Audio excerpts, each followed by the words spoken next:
झेप मराठी, आरसा महाराष्ट्राचा. सध्याच्या डिजिटल युगात काय घडेल हे सांगता येत नाही. डिजिटल साधनांचा जेवढा चांगला वापर आहे तेवढाच दुरुपयोग करणाऱ्यांची संख्या देखील कमी नाही. डिजिटलच्या माध्यमातून वेगवेगळे ॲप तयार करून त्याद्वारे जशी चांगल्या अर्थाने व्यवसाय वृद्धी होते आहे, तसंच आंबट शौकीनांसाठी देखील अनेक ॲप्स उपलब्ध आहेत. धुळे जिल्ह्यातील दोंडाईच्या येथील एका महिलेला एका ॲपद्वारे त्रास दिला जात असल्याचं प्रकरण सायबर क्राईम विभागाने उघडकीस आणलंय. या प्रकरणातील आरोपी निष्पन्न झाल्यानंतर साऱ्यांनाच आश्चर्याचा धक्का बसलाय.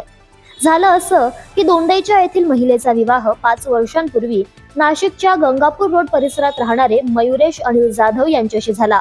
मात्र त्यांच्यात आपापसात जमत नसल्याने सध्या ही महिला माहेरी दोंडाईच्या येथे आपल्या कुटुंबियांसोबत राहते. मात्र 15 नोव्हेंबर 2025 ते डिसेंबर अखेरपर्यंत त्यांच्या व्यक्तिगत मोबाईलवर वेगवेगळ्या व्यक्तीचे फोन येऊ लागले.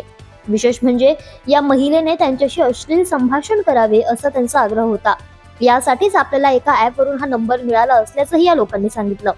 असे वारंवार कॉल येत असल्याचं बघून यातील गांभीर्य विचारात घेत या महिलेने तत्काळ धुळे येथील पोलीस अधीक्षक कार्यालयातील सायबर विभागात जाऊन तक्रार दाखल केली.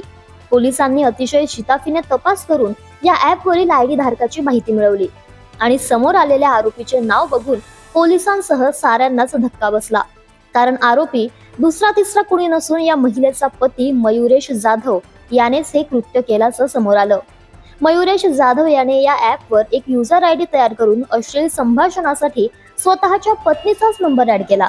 यामुळे या महिलेला वेगवेगळ्या अनेक नंबरवरून अश्लील संभाषणासाठी कॉल येऊ लागले. पती पत्नीमध्ये जमत नाही म्हणून दोघांनीही एकमेकांविरुद्ध गुन्हे दाखल केले असताना पत्नीला त्रास देण्याच्या इराद्याने या व्यक्तीने केलेल्या या कृत्यामुळे संताप व्यक्त होतोय. प्रतिनिधी समाधान ठाकरे, झेप मराठी, दोंडाईच्या. अशाच वेगळ्या आणि ताज्या बातम्यांसाठी पाहत रहा झेप मराठी, आरसा महाराष्ट्राचा. संपादक प्राध्यापक अनिल चव्हाण, धुळे.